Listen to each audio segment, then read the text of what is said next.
Noong nagkaroon ako ng sariling pamilya, pangarap ko nang magkaroon ng sariling tirahan.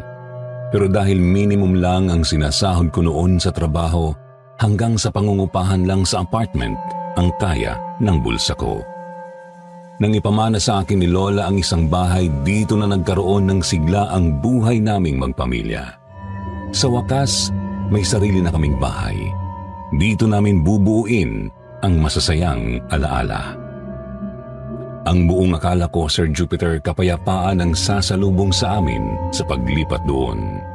Pero dahil lang sa pagsilip ko sa lumang balon, biglang nagbago ang buhay namin. Naging malagim, napuno ng mga kababalaghang hindi maipaliwanag. Mga pangyayaring halos ikabaliw ko na.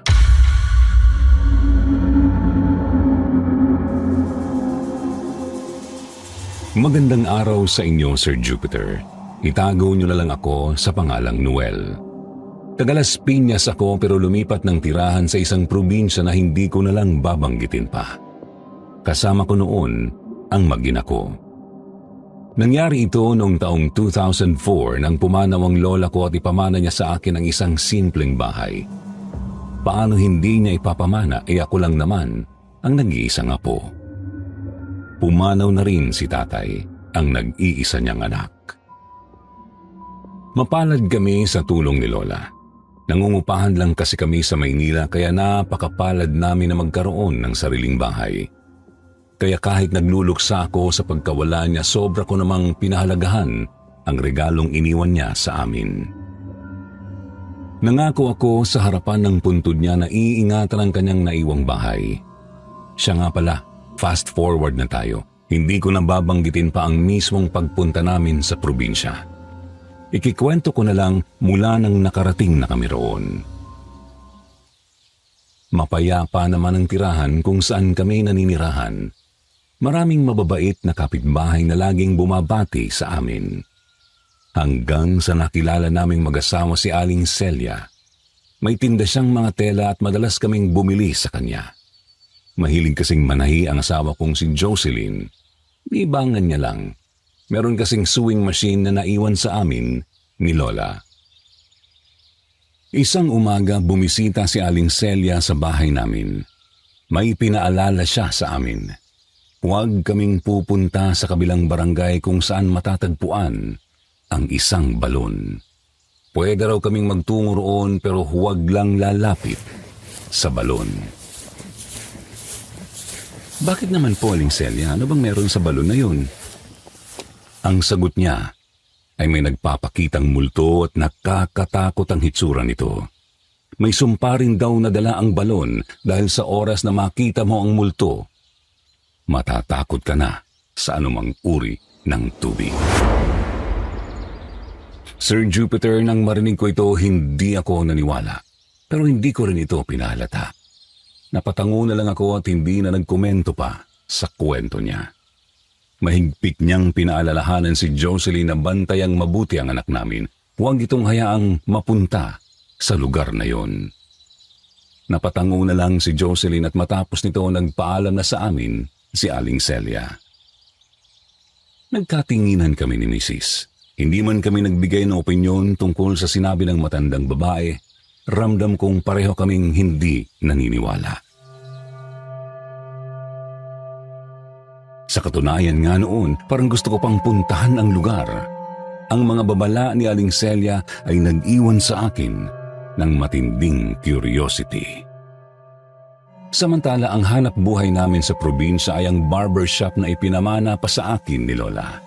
Matatagpuan ito sa bayan. May isa pang barbero roon, ang pangalan ay Mang Isaac. Siya ang namamahala sa shop kapag wala ako. Inaabot lang niya sa akin ang buong kinita ng isang araw at binibigay ko naman ng maaga ang sahod niya. Maging si Mang Isaac ay pinaalalahanan din ako na huwag pupunta sa balon.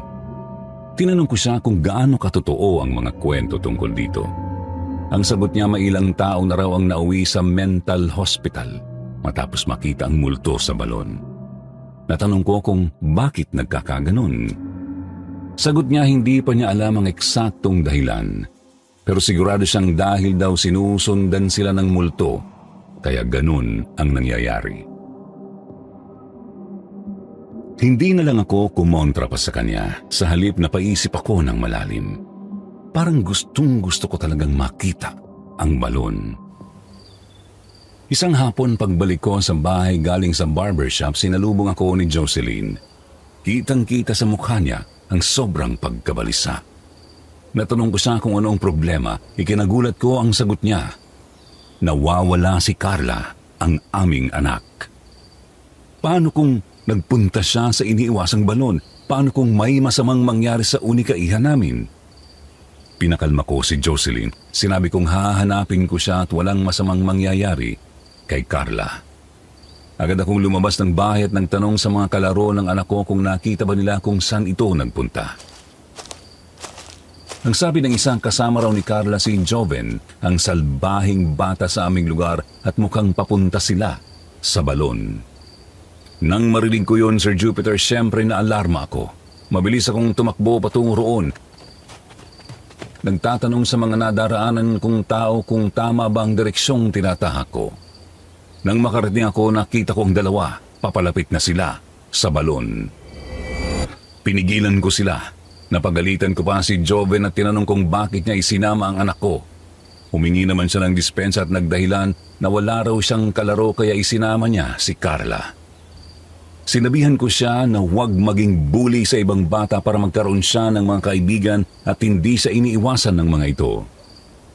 Pagkatapos noon, iniuwi ko na ang dalawa. Hinatid ko si Joven sa kanilang tahanan at humingi pa ng kapatawaran sa akin ang kanyang nanay.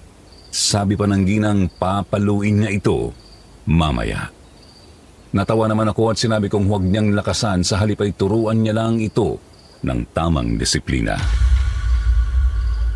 Pagka-uwi ko, hindi ko na pinalabas si Carla at pinabantayan ko na lang siya kay Jocelyn.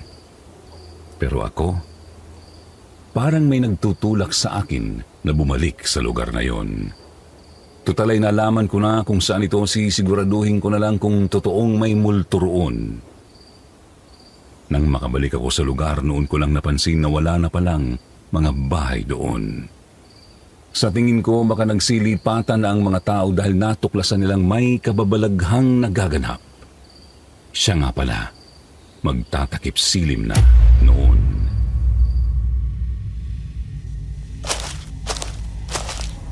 Napapaligiran na ng matataas na damo ang balon at bukod pa roon ang pader nito ay may makakapal na lumot.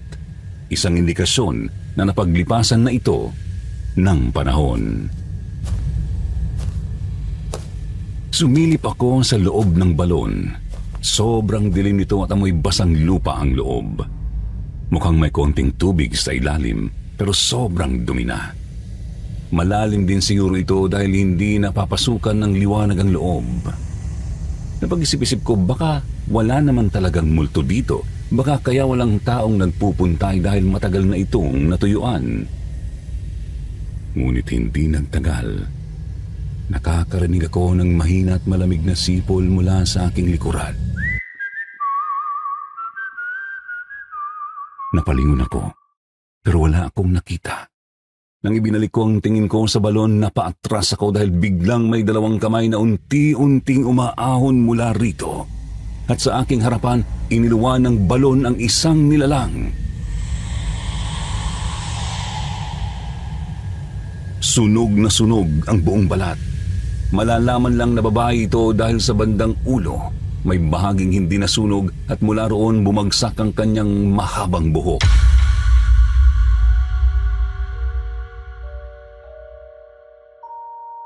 Tatakbo na sana ako pero sa sobrang pagkataranta nadapa ako.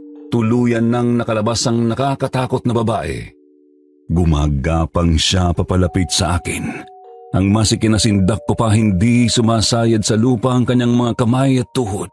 Kumbaga, Sir Jupiter, lumulutang siya sa hangin. Pero kahit nanginginig sa takot, pinilit kong bumangon para lang makaalis sa lugar na yon. Sa wakas, naihakbang ko ang mga paa ko palayo sa kanya at nang lumakas ang pakiramdam ko sa mga binti ko, kumalas ako sa takot at kumaripas ng takbo.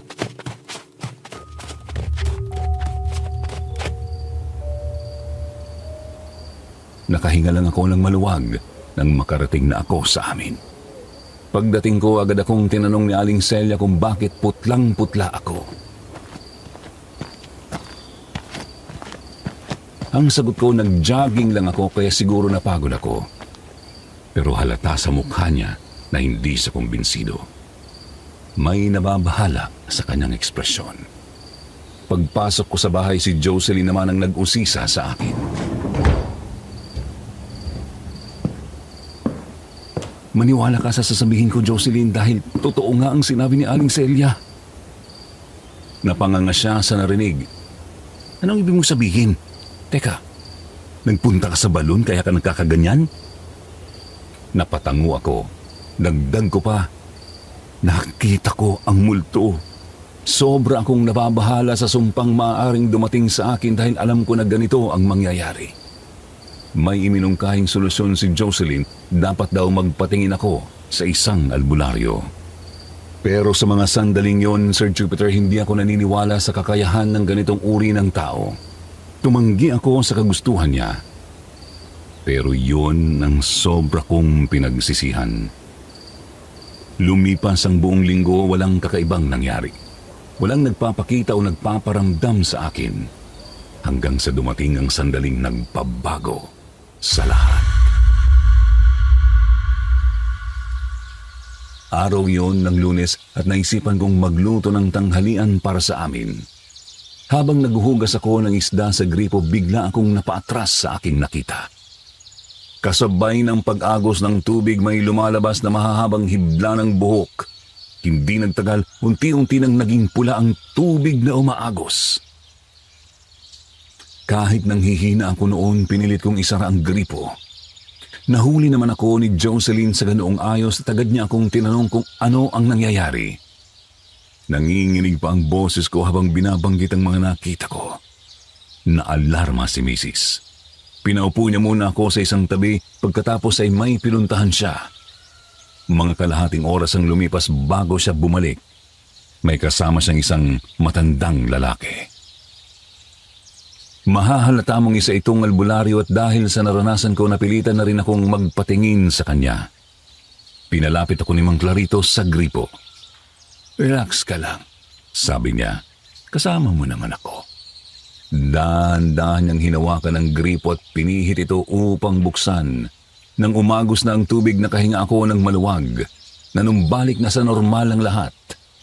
Tinanong niya ako, "Ano nakikita mo ngayon?"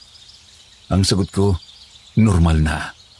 Ang sabi naman ni Mang Clarito, nawala ang sumpa dahil sa orasyong binulong niya bago buksan ng gripo. Tinanong ko siya, "Ano bang klaseng dasal ang binigkas niyo?" Kinuha niya ang isang papel, isinulat ito at saka iniabot sa akin. Nang tingnan ko, pawang mga salitang Latin ang nakasulat doon. Pero ang pinagtataka ko, wala man lang nabanggit na Diyos sa dasal na ito. Kahit hindi ako bihasa sa Latin, dapat sana ay may mabasa akong salitang Deus o Diyos o God sa Ingles. Upang makasiguro, tinanong ko si Mang Clarito kung Latin nga iyon at tumango naman siya. Ito lamang ang ibinigay niya sa akin, kasama ang isang paalala. "Palagi mong bigkasin ito sa tuwing may nakikita kang kakaiba." Pagkatapos noon, umalis na siya. Dito na namin napag-usapan ni Jocelyn ang isang bagay. Paano kung hindi pala talaga tatalab ang orasyon? Kaya lang hindi naging dugo ang tubig kanina, baka dahil sa tamang tao lang ito nagpapakita at siyempre sa tamang oras.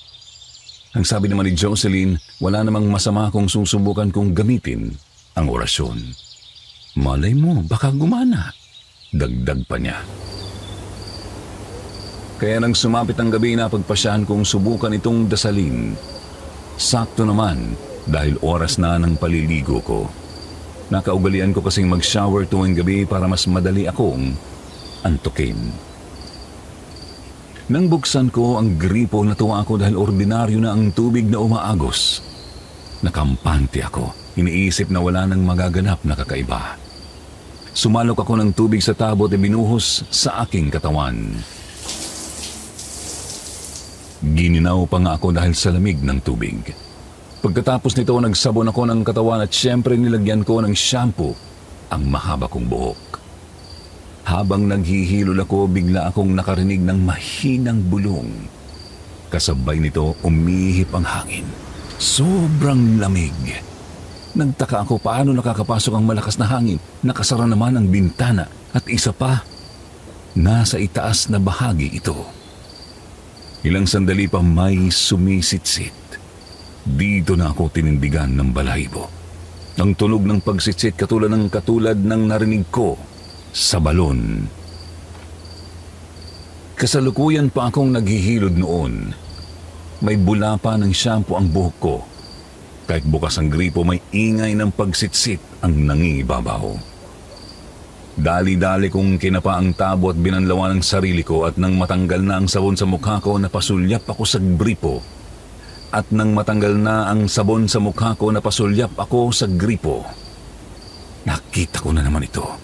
Dugo ang lumalabas, pulang-pula at malapot. Tapos tiningnan ko ang katawan ko. Nakita kong marami ng dugo ang nakabalot dito. Bukod pa roon, nangangamoy dugo na rin ako. At habang pinagmamasdan ko ang gripo, muling lumabas ang mahahabang hibla ng buhok kasabay ng pag-agos ng tubig. Napakahaba nito. Natatakot ako sa maaaring mangyari kung hindi ko kaagad papatayin ang tubig. Pakiramdam ko noon mismo sa gripo lalabas ang kinatatakutan kong babae kahit na napaka-imposibleng isipin. Kahit nanginginig na ang kamay ko, nagawa ko pa ring patayin ang gripo. Sinipat ko ang laman ng balde pero hindi na dugo ang naroon. Malinis na ito. Sa sobrang linaw ng tubig, nakikita ko pa ang refleksyon ko. Pero hindi nagtagal, may unti-unti akong napapansin sa refleksyon. May nakatayo sa likuran ko, sunog ng katawan ng tao at nakahawak pa sa balikat ko, kaya pala napakalamig ng bahaging yun. May nakahawak sa akin. Kahit lalaki akong tao, napasigaw ako at dali-dali akong nagtapis at saka tumakbo palabas. Narinig ito ni Jocelyn kaya lumabas siya ng kwarto at agad akong tinanong. Siyempre sinabi ko sa kanya ang nakita ko. Dali-dali niyang pinuntahan ang banyo at sinuri ang loob pero ang sabi niya wala naman daw kakaiba. Ang tubig sa balde ay normal at hindi kulay dugo. Dito ko natuklasan ang sumpa. Ako lang ang makakakita at makakaranas nito. Pinakalma ko ni Jocelyn sa pamamagitan ng paghagod sa likod ko para kahit paano mabawasan ang kaba ko. Mukhang hindi gumana ang orasyon, sabi ko sa kanya. Tinanong ko rin siya kung saan niya nakilala si Mang Carlito. Ang sagot niya, nirekomenda lang ito ni Aling Celia kaya sabi ko sa kanya baka hindi ito magaling na albularyo. Ang sagot niya, maghahanap na lang siya ng mas mahusay, yung talagang makakatulong sa problema ko. Hanggang sa sumunod na mga araw nakilala namin si Mang Matias. Nakatira siya sa kabilang barangay at masikap namin siyang hinanap noon. Pagkatapos dinala namin siya sa bahay. Ang payo ni Mang Matias sa akin ay bumalik muli sa lugar kung saan ko nakita ang multo. Nagtanong ako kung ano ang dapat kong gawin. Ang sabi niya araw-araw ay kailangan kong mag-igib ng isang balding tubig at ibuhos ito sa balon. Kasabay nito kailangang harapin ko ang takot upang malaman ng kaluluwa na hindi ako ang dapat isumpa. Dito rin ikinwento ni Mang Matias ang tungkol kay Isabel, ang nagpaparamdam malapit sa balon. Si Isabel ay kilala roon bilang isang mapagbigay at matulungin sa kanyang mga kalugar. Siya ang may-ari ng balon. Noong wala pang linya ng tubig sa kanilang lugar, madalas niyang bigyan ng tubig ang mga nangangailangan. Hanggang sa dumating ang panahon na umasenso na ang kanyang mga kapitbahay. Nagpakabit na rin sila ng linya ng tubig. Isang araw dumating ang isang matinding tagtuyot. Dahil ang balon lang ang pinagkukunan ni Isabel ng tubig, natuyo ito. Ngayon siya naman ang namalimos ng tubig ngunit pinagdamutan siya ng kanyang mga dating tinulungan.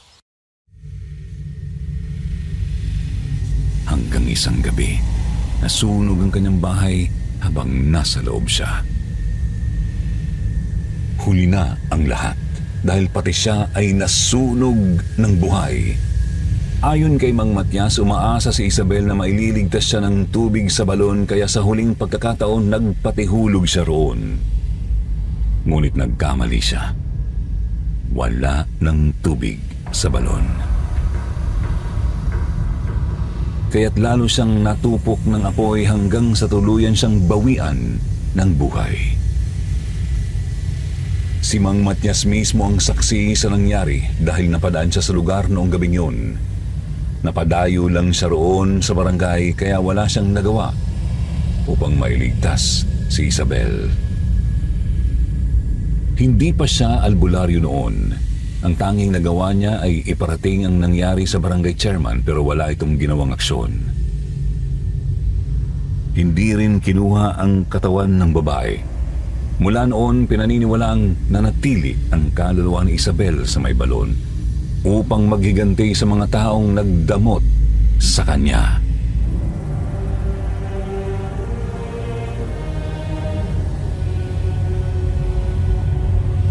Dahil sa isinalaysay ni Mang Matias, nalaman ko na ang lahat at kung ano ang motibo ng mahiwagang babae.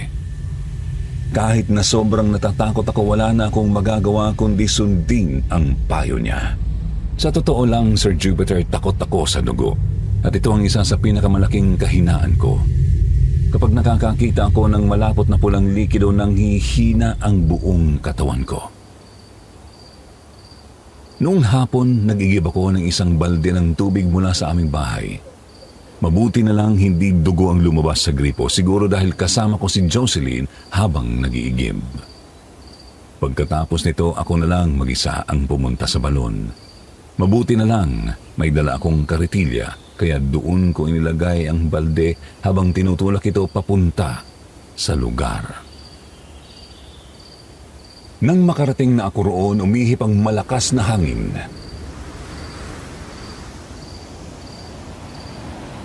Ramdam na ramdam ko ang presensya ni Isabel. Ayon kay Mang Matias, ito ang pangalan ng gumagambala sa akin. Pero sa kabila ng matinding takot, pinilit kong makalapit sa balon kahit na nangangatog ang binti ko sa sobrang kaba.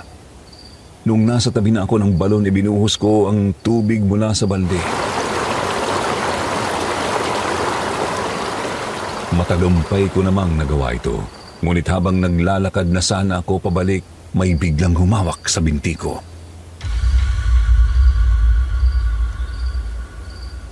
Nang lingunin ko, si Isabel pala ito. Nakakapagtaka, kahit na isa na siyang kaluluwa, na hahawakan pa rin niya ako. Pero pinilit kong makatakas at sa awa ng Diyos, nagawa ko rin. Dali-dali akong tumakbo habang tinutulak ang karitilya na may walang lamang balde. Agad naman akong nakabalik sa bahay at sinalubong ako ni Jocelyn. "Nakita mo ba ulit ang multo?" tanong niya. Ang sagot ko naman, "Oo." Labis akong naawa at mukhang hindi na naman tumatalab ang mga sinabi ng panibagong albularyo na kinuha namin. Pero kinontra ko siya, Sir Jupiter. "Mukhang tatalab naman," sagot ko, pero hindi kumbinsido si Mrs. na ganun nga ang mangyayari. "Bukas, dadaling ko ulit si Mang Matias sa bahay," aniya. Kinabukasan, dumating muli si Mang Matias. Agad namang binanggit ni Jocelyn ang nangyari. Ang sabi naman ng albularyo, nasa proseso na raw ako. Dapat ay ituloy-tuloy ko lang at harapin ang takot ko. Medyo naguluhan ako kaya naitanong ko kung bakit. Kung nasa proseso na pala ako, bakit ginagambala pa nila ako? Ang sagot niya, ganun daw talaga. Kumbaga sinusubukan ako ng kaluluwa kung kasama ba talaga ako sa mga taong pinagdamutan siya noon. Dagdag pa ni Mang Matias, ang mga kaluluwa ay wala ng konsepto ng oras at petsa. Hindi nila namamalayan ang paglipas ng panahon kaya ang akala nila, kamamatay lang nila. Dagdag pa ni Mang Matias, ang mga kaluluwa ay wala ng konsepto ng oras at petsa. Hindi nila namamalayan ang paglipas ng panahon kaya ang akala nila, kamamatay lang nila. Ang pagpapagawa sa akin ng albularyo ng ritual na ito ay para malaman ang kaluluwa ni Isabel na hindi ako ang dapat niyang paginitan, na inosente ako sa nangyari sa kanya. Dito ko lubos na naunawaan ang motibo ni Mang Matias sa pagpapagawa sa akin ng ganon. Napakatalino ng naisip niyang paraan. Ipinakita ko rin sa kanya ang orasyon na ibinigay ni Mang Clarito. Dito ko nalaman mula sa isang lehitimong albularyo na hindi ito dasal mula sa Diyos, kundi panalangin mula sa demonyo. Sa loob-loob ko, kaya pala hindi ito malabang orasyon dahil hindi ito galing sa Diyos. Mabuti pa si Mang Matias, wala siyang orasyon o anting-anting na ibinigay. Pero may paraan siyang tuldukan ang sumpa. Nang buksan ko ang gripo, puro buhok ang bumagsak mula rito. Siyempre, sobrang ikinagulat ko yun. Pero napagtanto ko na hindi ito totoo kaya dapat kong ituloy ang paliligo. Kahit na naaamoy ko pa noon ang matinding lansa ng dugo. At nang tingnan ko muli ang gripo, may buo-buong dugo na ring lumalabas. Sobrang nakakadiri. Dahil doon agad kong pinatay ang gripo para hindi ko na ito tuluyang makita. Hanggang sa unti-unting nagbalik sa normal ang itsura ng tubig. Dahil dito ay pinagpatuloy ko na ang paliligo. Masaya ako dahil unti-unti ko nang natututunang pigilan ang takot ko. Nang matapos akong maligo, nagpunas na ako ng katawan. Nang nakabihis na ako, agad kong ibinalita kay Jocelyn ang nangyari. Sinabi ko sa kanya na unti-unti nang napag-aaralan ang takot ko. Kapag may lumalabas na kakaiba sa grupo, papatayin ko lang ito para mawala at magbalik sa normal. Ang sagot naman ni Mrs., mabuti at nalaman ko na ang dapat gawin at tiyak na hindi ako gaanong matatakot. Sa sobrang tuwa ko sa nakikita kong improvement, na pahalik ako sa pisngi niya. Nabigla siya, pero at the same time, natuwa rin. Ngayon lang kita ulit nakitang ganito kasaya, sabi niya. Siyempre, paano akong hindi sasaya? Malapit ko nang maalis ang sumpa. Kaya kahit may lumalabas na kung ano-ano sa gripo, ayos lang sa akin. Dahil medyo nasasanay na ako. Mula noon, walang palya akong nag-iigib ng tubig at sinasalin sa balon upang unti-unting mapuno ang loob nito. Hanggang sa dumating ang isang hindi inaasahang pagkakataon. Habang papunta ako sa paaralan upang sunduin si Carla, bigla akong nakaramdam ng matinding pananakit ng tiyan. Alam kong hindi naman ito simpleng sakit ng tiyan, pasintabi nga po pala sa mga kumakain dahil pakiramdam ko ay may gumagalaw sa loob nito. Dahil dito, pinamamadali ko sila Carla sa paglalakad para makauwi kami agad. Pagkarating namin sa bahay, agad kong sinabi kay Jocelyn ang nararamdaman ko. Ang sabi niya, magpahinga na lang ako. Siya na raw ang bahala sa mga gawaing bahay. Kaya dumiretso na ako sa kwarto upang mahiga. Uminom pa ako ng gamot para sa sakit ng tiyan, ngunit ilang saglit lang ang lumipas, mas lalong tumindi ang pananakit. Pakiramdam ko may gumagapang na kung ano sa loob ng sikmura ko. Magaspang at mabigat dahil hindi ko na matiis, itinakip ko ang unan sa tiyan ko upang kahit papaano ay mabawasan ang sakit. Nang matapos si Jocelyn sa pagluluto, niyaya niya akong kumain. Ang sagot ko sa kanya, hindi ako makakakain dahil lalo pang tumitindi ang paghihilab ng sikmura ko. Nagboluntaryo sang susubuan na lang ako. Sir Jupiter, masakit ang tiyan ko pero hindi nangangahulugan na hindi ako gutom. Kaya't nagpasubo ako ng pagkain kay Mrs. Habang ginagawa niya ito, unti-unting naibsan ang sakit ng tiyan ko. Naalala ko pa nga, huling beses niya akong sinubuan ng pagkain ay noong nagliligawan pa lang kami. Napakasaya namin noon. Simula nang makilala ko si Jocelyn, naging makulay ang mundo ko. Samantala habang patuloy niya akong sinusubuan, tinanong niya ako, bakit ka nakangiti? Samantalang may nararamdaman ka sa katawan. Ang sabi ko, naalala ko lang ang mga nakakakilig na sandali namin noon. Nagkakilala kami ni Jocelyn noong high school. Sa totoo lang, transferi ako noon at nalipat lang sa Las Piñas. Doon kasi ang trabaho ni tatay noong nabubuhay pa siya at ideya niya na lumipat ako doon para araw-araw kaming magkakasama. Nangungupahan si tatay sa Las Piñas kaya mas madali para sa akin na lumipat kami. Noong una kong araw sa bagong paaralan, agad kong napansin si Jocelyn. Paano ba naman? Hindi lang dahil sa napakaganda at maaliwalas niyang mukha kundi dahil na rin sa nangungusap niyang mga mata. Ito ang parte ng mukha niya na madalas kong tanawin. Aminado ako, agad akong nahulog sa kanya pero hindi ko hinangad na magustuhan niya rin ako. Sa dami ng mas nakakahigit sa akin, imposible nang mapansin pa niya ako. Ngunit dumating ang araw na siya mismo ang unang kumausap sa akin. Habang sumasagot ako ng assignment sa classroom, dahil maaga akong pumasok, hindi ko inaasahang maaga rin siyang dumating. Kaming dalawa lang nasa loob ng silid-aralan at ilang saglit pa nagulat ako nang una niya akong kausapin. Anong naging lesson sa science kahapon? Tanong niya. Dahil hindi ko naman yon maipaliwanag ng maayos sa boses, ipinakita ko na lang ang notebook ko kung saan nakasulat ang mga kinopya kong tala tungkol sa aming napag-aralan kahapon.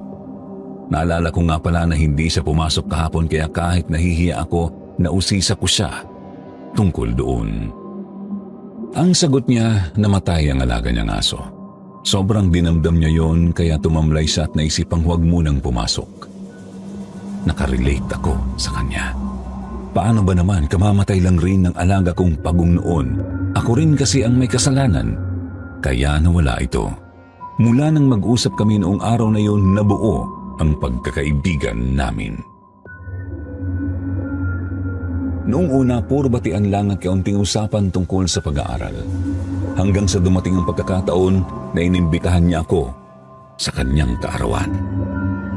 Nalaman ko na lahat ng kaklase namin ay inimbitahan niya. Sa araw ng kanyang birthday party na ginanap sa kanilang bahay, buong akala ko hindi ko siya makakausap. Paano ba naman? Marami kami at isa-isa niyang ine-entertain ang mga bisita. Pakiramdam ko hindi niya ako napapansin. Nagselos pa nga ako dahil pati si Marco na kilalang may lihim na pagtingin kay Jocelyn ay kinakausap niya. Ngunit bago magtapos ang party, kinausap niya rin ako sa wakas. Sinabi niya na masaya siya dahil dumalo ako sa kanyang birthday. Kung wala ka, parang hindi kumpleto ang birthday ko, sabi niya. Na-touch naman ako noon, Sir Jupiter. Doon ko napagtanto na tila may pagtingin rin siya sa akin. Hanggang sa lalo kaming nagkalapit. Dumating ang araw na nagkalakas loob akong ligawan siya at hindi nagtagal, sinagot niya rin ako. Naging magkarelasyon na kami. Habang nagtatapos si Jocelyn sa pagsusubo sa akin, tinanong ko siya, naalala mo pa ba ang sinabi ni Marco noong malaman niyang tayo na? Napasimangot si Jocelyn at napatango. Isinusumpa niya tayo. Sagot niya. Bigla akong nakaramdam ng pangamba. Baka nagkatotoo yun. Naniniwala kasi ako na makapangyarihan ang mga salita. Ipinanalangin ko na huwag naman sanang mangyari yun, pero sinabihan ako ni Jocelyn na huwag akong mabahala. Dapat magtiwala lang kami sa Diyos. Samantala, inutusan ko siya na muling tawagin bukas si Mang Matias. Gusto ko lang ipacheck sa kanyang pananakit ng tiyan ko. Sumang-ayon naman si Jocelyn. Natanong ko pa siya kung tapos nang kumain si Carla. Ang sagot niya, oo, nasa kwarto na ito. Kaya niyaya ko na siyang matulog. Tumabi siya sa akin at niyakap ko siya. Dahil dito, dinalaw na ako ng antok. Kahit na sumasakit pa rin ang aking tiyan. Pero pagsapit ng 12:00 ng hating gabi, bigla akong naalimpungatan. Paano ba naman may humahaplos sa mukha ko? Ramdam na ramdam ko yun, Sir Jupiter. Masyado itong nakakaasiwa, kaya napadilat ako. Nakita kong wala na sa tabi ko si Jocelyn. Nagtaka ako. Sigurado akong ilang segundo pa lang ang lumipas kaya imposibleng nakalayo siya agad. Nakahiga ako patagilid kaya tumihaya ako.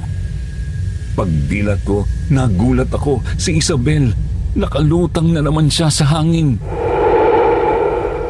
Pero ang pinaka-ikinatakot ko, nakanganga siya ng malaki habang hawak ang tiyan. Parang may gusto siyang ipahiwatig. Sir Jupiter, sa bawat kurap ng mata ko, palapit siya ng palapit hanggang sa halos magkadikit na ang aming mga mukha. Kitang-kita ko ang nakakatakot niyang itsura. Butas na ang pisngi niya kaya nakalitaw ang mga ngipin niya mula roon dahil sa matinding pagkakasunog. Bahagyang nakaluwa ang kanyang mga mata pero sa bandang ulo hindi gaanong nasunog kaya nanduroon pa rin ang kanyang mahabang buhok.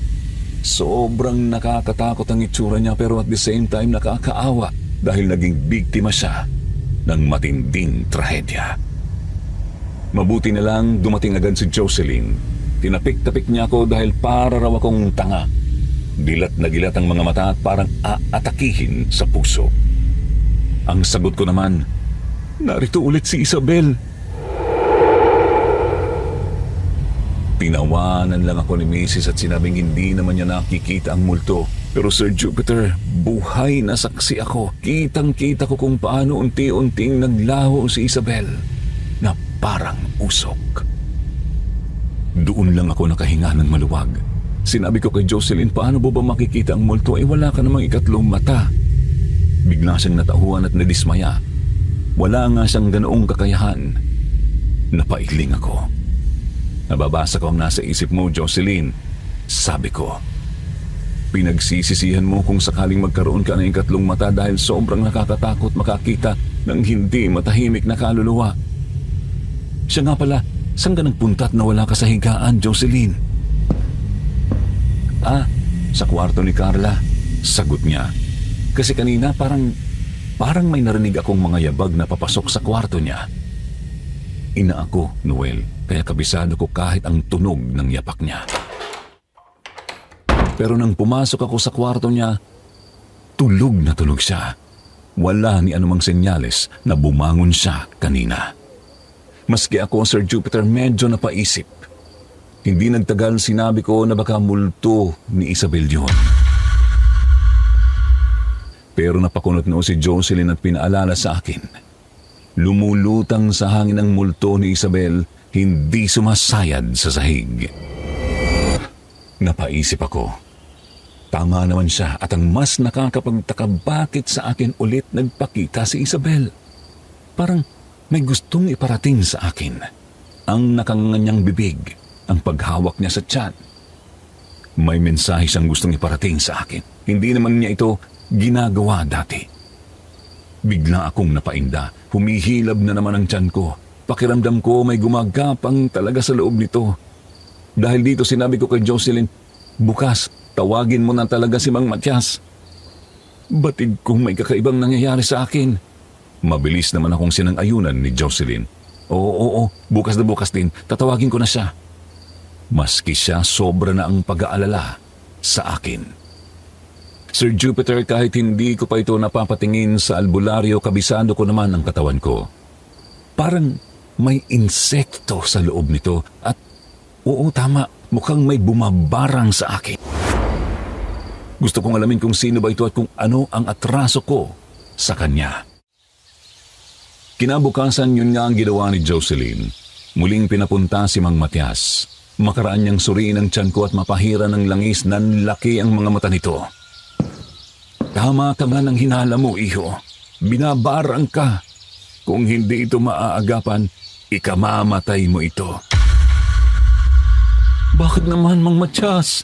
Gaano ba kalalayang nangyayari sa akin? Tanong ko, kinakabahan. Ang sagot ng matanda, tiyak na sisirain ng mga insekto ang mga laman loob ko. Kailangan niyang malaman kung sino ang nagpapahirap sa akin nang sa gayon ay matapos na ito. Sinabihan ko siya na gawin ng lahat ng kinakailangan. Nagsagawa ng orasyon si Mang Matias at sa bandang huli nalaman niya kung sino ang bumabarang sa akin. Walang iba kundi si Marco. Nanlaki ang mata ko nang marinig yun. Hindi ko kasi akalain na tutuparin niya ang sumpa kahit matagal na panahon na ang lumipas. Dagdag pa rito may problema na nga ako tungkol kay Isabel, dadagdag pa ito.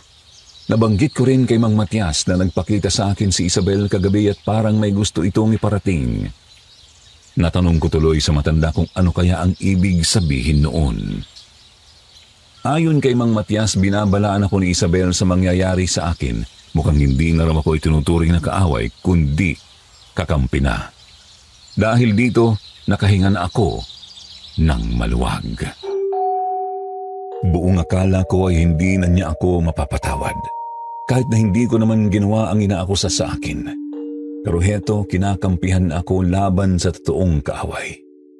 Nausisa ko patuloy kay Mang Matias kung ganap na nga ba akong napatawad.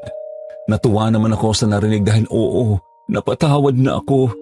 Mukhang nakita niya na hindi ako ang isa sa mga nagdamot sa kanya noon. Naging epektibo ang mga pinagawa ni Mang Matias. Ang sabi naman ng albularyo, siya na ang bahala kay Marco. Pasusukuin niya ito para matanggal na ang mga insekto sa katawan nito. Natanong ko tuloy kay Mang Matias kung paano natuntun ni Marco ang kinaroroonan namin. Oo nga't kaklase namin ito sa Maynila pero wala naman akong nabanggit sa kanya tungkol sa probinsya ng lola ko para mapuntahan niya ito. Ang sagot ni Mang Matias ay dahil taga rito rin pala ang Marco na yun. Mukhang matagal na niyang alam na dito rin ang probinsya ko. Naghahanap lang siyang ng tiyempo na magpunta kami rito. Bahagya akong nagulat sa narinig, Sir Jupiter. Siguro minamatsagan lang niya ako mula nang dumating kami sa lalawigan kasama ang pamilya ko. Pati ang asawa at anak ko panigurado na sinusubaybayan rin niya. Kaya nang magpaalam na si Mang Matias, pinaalalahanan ko siya na gawin ang lahat para matalo si Marco. Natawa naman siya at sabay sabing, kahit hindi mo ako palalahanan, gagawin ko ang trabaho ko. Dahil dito, nagpasalamat ako ng sobra sa kanya. Samantala, natanong ako ni Jocelyn, paano ka gagaling gayong wala namang binigay sa iyo na halamang gamot ang matanda? Ang sagot ko naman, lalabanan niya kasi si Marco. Walang gamot-gamot doon. Kapag ang taong nagpataw ng sumpa ay pumanaw na, mawawala ang kapangyarihan at gagaling ang biktima. Kaya hindi totoo na kailangan ng gamot. Makalipas ang ilang oras, narinig kong may tumatawag sa landline namin. Kahit na masama pang pakiramdam ko, pinuntahan ko ang telepono at sinagot agad ito. Nalaman ko na si Mang Matias ang tumatawag. Sabi niya hindi pa niya alam kung saan matatagpuan ang mambabarang. Kailangan niya munang makakuha ng gamit nito para maisakatuparan ang paglilipat ng sumpa. Pero may isang bagay siyang natitiyak. Isa, dalawa o tatlo sa mga kumausap sa amin noong nakararating pa lang namin sa probinsya ay may koneksyon kay Marco. Sir Jupiter, talagang nabigla ako. Hindi ko inaasahan yon. Dahil dito sinabihan ko si Mang Matias na mas tuklasin pa niya ang eksaktong lokasyon nito. Ako na ang bahala sa pagkukumbinsi sa mga kakilala namin. Pinaalalahanan niya ako na mag-ingat at huwag akong basta-basta mangumpronta. Sa halip, dapat akong mag-usisa ng maingat. Agad naming pinutol ang tawag. Nagtanong naman sa akin si Jocelyn kaya ikinuwento ko sa kanya ang lahat. Ang sabi niya, siya na lang ang gagawa nito para hindi makahalata ang mga taong pinaghihinalaan namin. Pumayag ako sa kagustuhan niya dahil tama naman siya. Samantala, oras-oras akong nag-a-update kay Manong Matias kung may natuklasan na ba siyang bago. Ang sagot niya, hanggang doon lang muna ang maibibigay niya. Mahirap daw matuntun ng kanyang ginawang ritual ang taong yun. Hapon na nang makabalik si Jocelyn at may ibinalita siya sa akin. Ang barbero namin na si Mang Isaak ay kaduda-duda ang kilos. Nagtaka ako sa kanya kaya tinanong ko si Mrs. kung bakit niya nasabi yun. Ang sagot niya, nagtanong siya ng mga bagay tungkol sa mga paboritong gawin ni Mang Isaak. Pati na rin ang petsa ng kanyang kapanganakan. Matatandaan daw kasi na noong birthday ni Jocelyn, nagtanong si Marco ng mga ganoong bagay. Naaalala ko nga ang tagpong yun, Sir Jupiter. Kung minsan, nagseselos pa ako dahil Akala ko matatapos na ang party nang hindi man lang ako iimikan ni Jocelyn. At ngayon kapareho raw ang mga sagot nila Marco at Mang Isaac. Nagtaka tuloy ako kung paano nangyari yun. Nagbabalat kayo ba si Marco bilang matandang lalaki? At paano kaya naging barbero ni Lola ang lalaking ito? Dahil dito agad kong tinawagan si Mang Matias at pinarating ko sa kanya ang aking hinala. Ang sabi niya isang mambabarang si Marco at sigurado siyang may ginawa itong malalim na orasyon kaya nagbago pansamantala ang anyo nito. Maaring may pinapahid siyang isang bagay na nasa ilalim ng kanyang dasal kaya ganoon ang itsura niya. At tungkol naman sa pagiging barbero niya ni Lola, mukhang pinagplanuhan na niya ito noon pa. Nangangamba si Mang Matias na baka may ginawa rin si Marco kay Lola kaya napaaga ang pagpanaw nito. Ang sagot ko naman, talagang may paglalagyan ng Marco na yan kapag napatunayang siyang may gawa kay Lola. Humingi pa si Mang Matias ng gamit na galing sa lalaking yon. Mabuti na lang at may suklay akong hinaram noon sa kanya na hindi ko pa na ibabalik. Kaya yun ang naisip kong gamitin na ibigay sa albularyo. Sinabihan ko si Jocelyn na siya na lang ang mag-abot ng suklay kay Mang Matias dahil kumikirot talaga ang tiyan ko. Pumayag naman siya at isinama pa niya si Carla. Pakiramdam ko kasi parang pinupunit ang sikmura ko sa tindi ng pananakit. Siya nga pala ang barbershop ni Mang Isaac ay matatagpuan sa bayan kaya medyo may kalayuan ito sa aming bahay. Pero Sir Jupiter, lumipas na yata ang 2 oras at hindi pa rin bumabalik sila Jocelyn. Pinaalalahanan ko pa naman siya na bumalik kaagad. Nagdial ako sa telepono para tawagan si Mang Matias at tanungin kung nandyan na ba si Mrs. Pero nagtaka ako dahil out of coverage ang linya. Maya-maya pa narinig ko ang tunog ng dashed line na masakit sa tenga. Hindi nagtagal pinalitan ito ng tunog ng umiihip na hangin. At saka may misteryosang babae na nagsalita sa kabilang linya. Ang boses niya ay nakakapangilabot. Tinangay si Jocelyn at ng isang lalaki, pati na rin ang anak mo. Napasigaw ako at nagtanong kung sino siya pero kahit anong pamimilit ko, hindi na ito sumagot pa. Ang narinig ko na lang ay parang may natutupok na apoy. Pagkatapos nito tuluyang tumigil ang tawag, sobra akong nag-aalala para sa mag-ina ko. Kahit masama ang pakiramdam ko, pinilit kong maglakad patungo sa bahay ni Mang Matias sa kabilang barangay. Pero sa bawat paghakbang ko, siya ring pagguhit ng matinding kirot sa tiyan ko. Alam mo yung pakiramdam na parang may mga salagubang sa loob ng sikmura? Nagsusuka na rin ako habang naglalakad, pero pinilit ko pa ring ihakbang ang mga paa ko. Samantala nakita ako ni Aling Celia at nagtanong kung ano ang nangyayari sa akin. Sinabi ko naman na sa kanya na wala ito at nakiusap pa akong akayin niya ako patungo sa bahay ni Mang Matias. Nausisan niya kung bakit hindi ko nalang subukan si Mang Clarito, ang albularyong inirekomenda niya noon. Ang sagot ko, hindi siya epektibong manggagamot. Minumulto pa rin ako ni Isabel. Nang marinig ito ni Aling Celia, nakita ko ang bahagyang pagkadismaya sa mukha niya. Pero hindi nagtagal. Parang ngumisi siya. Kitang-kita ko yon kahit medyo madilim na ang paligid dahil gabi na. Nagtaka ako. Nausisa ko siya. Bakit kang umingiti ng ganyan? Sumagot siya. Wala, may naalala lang ako.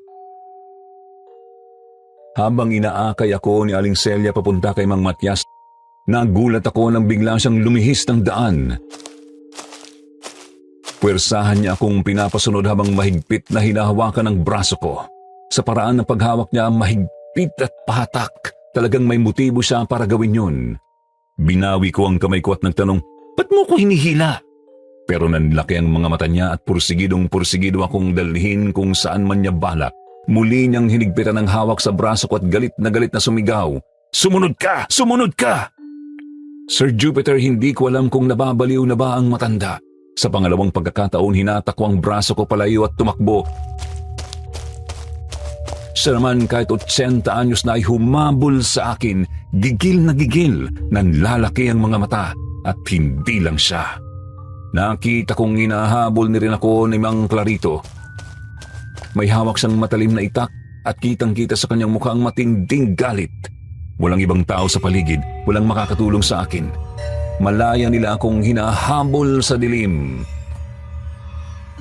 Habang tumatakbo ako, nararamdaman ko ang pagkirot ng tiyan ko paakyat sa lalamunan. Maya-maya pa nagsuka ako ng mga insekto. 2 ipis, 2 salagupang. Kitang-kita ko yun dahil sa liwanag ng buwan. Mamasa-masa pa ang mga ito dahil nanggaling mismo sa sikmura ko. Pero hindi ko na tiningnan ng matagal. Patuloy pa rin akong hinahabol ng 2 matanda. Si Mang Clarito, mabilis. Halos maaabutan na niya ako. Si Aling Celia naman medyo nahuhuli pero ang ekspresyon sa mukha nilang dalawa ay hindi nagbabago. Gigil na gigil sila sa akin. Hindi ko alam kung ano ang plano nila pero hindi ko hahayaang mahuli nila ako. Kahit nanghihina na ako, kahit halos pumutok ang tiyan ko sa sakit, pinilit kong tumakbo. At may naisip akong isang paraan para makaligtas. Pupunta ako sa may balon. Alam kong matutulungan ako ni Isabel. Kahit isa siyang nakakatakot na multo, alam kong ginagabayan niya ako. Pero malapit na akong maabutan ni Mang Clarito. Ilang dipa na lang, nakaamba na ang itak niya. Anumang sandali handa na niyang ihataw sa akin. Ako naman patuloy pa rin ang pagsusuka ng insekto pero hindi pa rin nagbabago ang nararamdaman kong kirot, hapdi at matinding panghihina.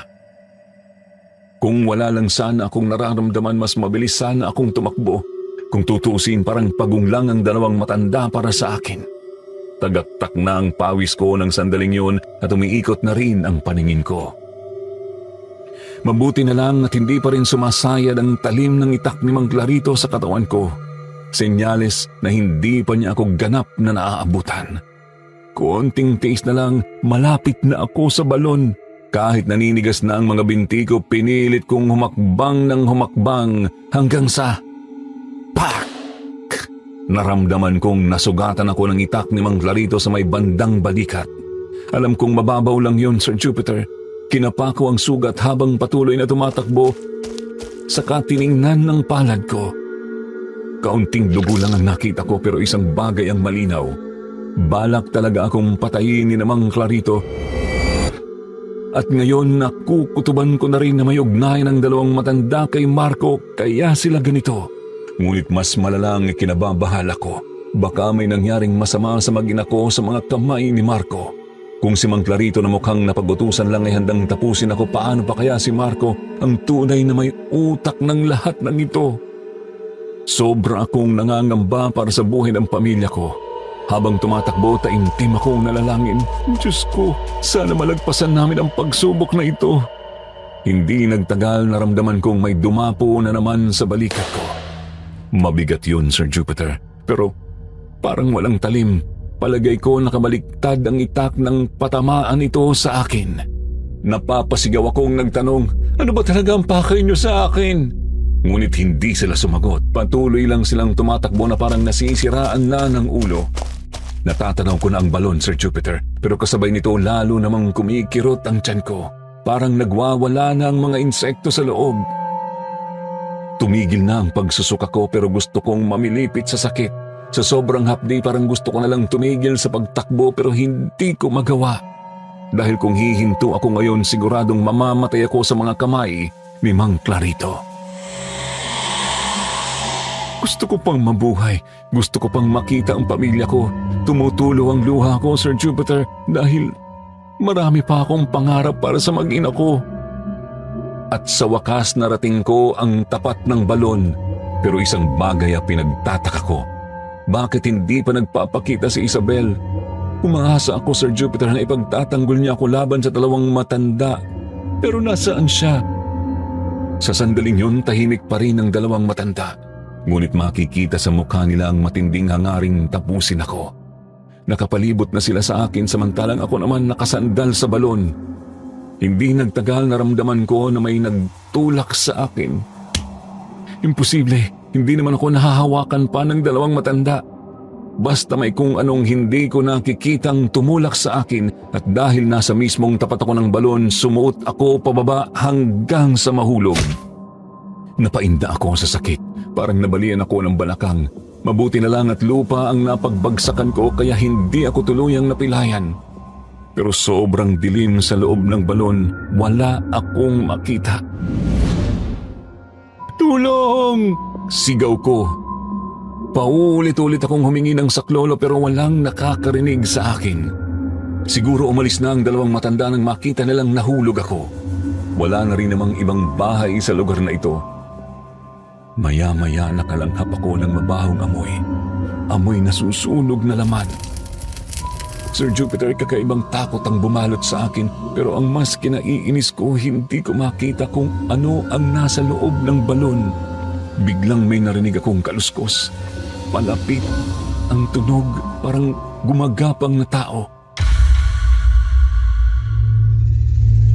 Hindi ko ito nakikita pero ramdam ko ang presensya nito at bago pa ako makakilos may malamig na kamay na humawak sa magkabila kong pisngi. Sir Jupiter, amoy sunog ang mga kamay na yon. Dito ko na kumpirma, si Isabel ito. Mabuti na lang at hindi ko nakikita ang mukha niya sa tindi ng dilim, kung hindi baka hinimatay na ako sa takot. Hinahaplos-haplos lang niya ang mukha ko at sa hindi malamang dahilan kahit takot na takot ako, dinalaw pa rin ako ng antok. At doon sa aking panaginip, nakakita ako ng mga larawan ng nakaraan ni Isabel. Natutulog noon si Isabel nang maamoy niya ang usok na nagmumula sa loob ng kanyang bahay. Nagising siya at agad bumangon. Doon niya napagtanto, nasusunog na ang bahay niya. Sa puntong yon, hindi pa malala ang sunog at kaya pa niyang makalikas. Mabilis niyang kinuha ang librong itim, ang pamana ng kanyang mga magulang. Makakalabas na sana siya nang biglang may tumawag sa kanya. May pumasok sa bintana ng kusina at nang makita ko kung sino yon, nanlaki ang mga mata ko. Si Mang Isaac, ang barbero namin. Pero sa panaginip kong ito, binata pa siya. Lumapit siya kay Isabel at bigla niya itong itinulak sa bahagi ng bahay na natutupok ng apoy. Agad na sumilab ang buong katawan ng dalaga habang si Mang Isaac mabilis na kinuha ang librong itim mula kay Isabel at dali-daling lumabas. Si Isabel, tuloy-tuloy na natupok ng apoy at sa sobrang sakit na nararamdaman niya sa pag-aakalang mapapawi ang hapdi, tumalon siya sa balon. Pero hindi niya alam may matigas na bato sa ilalim at nang bumagsak siya, tumama ang ulo niya. Nabagok. Sa hindi malamang dahilan, bigla akong nagising. Nasa labas na ako ng balon. Nasa tapat nito, nakahiga sa lupa. Paano nangyari yun? Malalim na ang gabi pero maliwanag pa rin ang buwan. Bagaman naguguluhan, bumangon na ako at naisipan kong pumunta sa bahay ni Mang Matias upang humingi ng tulong. Pagdating ko roon, natuwa ako dahil naroon ang mag-ina ko. Mukhang nailigtas sila ni Mang Matias. Sabay silang lumapit sa akin. Niyakap nila ako ng mahigpit habang umiiyak. Ngunit alam kong luha ng kaligayahan ng mga yon. Ngunit sa kabila ng lahat, ramdam ko pa rin ang matinding kirot sa tiyan ko at ang mas nakakapagtaka, nararamdaman ko pa rin na may laman ang sikmura ko. Naitanong ko kay Mang Matias kung paano niya nabawi sina Jocelyn at Carla. Ang sagot niya ng dahil sa tulong ni Isabel. Nagpakita raw ito sa kanya at itinuro kung saan naroroon ang mag-ina ko kaya agad niya silang pinuntahan.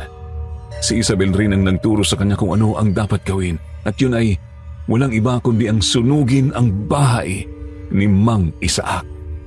Dahil sa ginawa ni Mang Matias, nakuha niya ang atensyon ni Mang Isaac sa nasusunog niyang bahay at yun ang naging pagkakataon upang maitakas ang mag-ina ko. Naitanong ko naman kay Jocelyn kung ano ang balak gawin sa kanila ni Mang Isaac. Ang sagot niya, papatayin daw kami sa itinakdang panahon. Nakahinga ako ng maluwag at labis akong nagpasalamat kay Mang Matias. Ngunit may isang problema pa.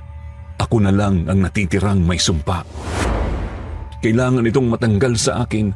Mabuti na lang at nasa kanya na ang suklay na pagmamay-ari ng Mang Isaac. Gagamitin niya ito upang ilipat ang sumpa sa tunay na naglagay nito sa akin.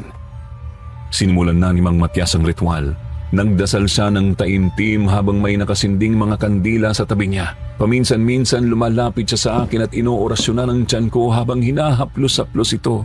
Habang tumatagal patindi ng patindi ang kirot, pero tiniis ko na lang. Mga kalahating oras din niyang ginawa ang ritual hanggang sa naisuka ko na ang lahat ng mga insekto. Gulat na gulat si Carla at pati na rin si Jocelyn. Kitang-kita nila kung paano gumapang ang mga insekto sa sahig at habang tumatagal unti-unti silang nanghihina hanggang sa hindi na sila kumikilos. Hindi nagtagal unti-unting nalusaw ang mga ito gaya ng natutunaw na yelo at nang tuluyan silang maging likido, nawala na rin ang kanilang bakas. Idiniklara ni Mang Matias na naipasa ko na ang sumpa kay Mang Isaac, Aling Celia at Mang Clarito. Sila na ngayon ang magdadala ng mga insekto sa loob ng katawan nila. Pinaalalahanan din niya ako, huwag ka nang mag-alala, iho. Hindi ka na kailanman mababarang dahil humina na ang kapangyarihan ni Mang Isaac. Dahil sa sinabi niya, isang bagay ang pumasok sa isip ko. Tinanong ko si Mang Matias kung ano talaga ang ugnayan ng tatlo. Mukha kasing talagang may balak silang tapusin kami. Dito na ipinagtapat ni Mang Matias ang totoo. Kanina nakausap ko ang kaluluwa ni Isabel, iyo. Magkapatid raw ang tatlong yon. Sina Mang Isaac, Aling Celia at Mang Clarito. Mali pala ako nang akala na sina Marco at Isaac ay isa. Apo pala ni Isaac, si Marco. At ang mas nakakagulat, nagpakamatay pala si Marco noon nang malaman niyang nagpakasal na kayo ni Jocelyn. At dahil dito, nalaman rin ni Isaac ang tungkol sa inyo dahil kay Marco. At dahil iisang probinsya lang pala kayo, naghiganti siya sa pagkamatay ng apo niya sa pamamagitan ng pagpasok niya bilang barbero sa lola mo. Bukod sa paninilbihan, nag-aabot rin siya ng pagkain sa matanda. Unti-unti rin nilang nilaso ng lola mo hanggang sa bawian ito ng buhay. At dahil sa kagustuhang makita kayo, tinawagan ka ni Isaac sa telepono at ipinarating ang nangyari sa lola mo. Si Isaac ay naging bihasang mambabarang nang dahil sa ninakaw niyang libro kay Isabel.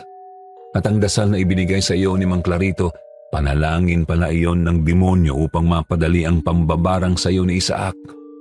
Gusto talaga kayong patayin dahil nawala si Marco nang dahil sa inyo.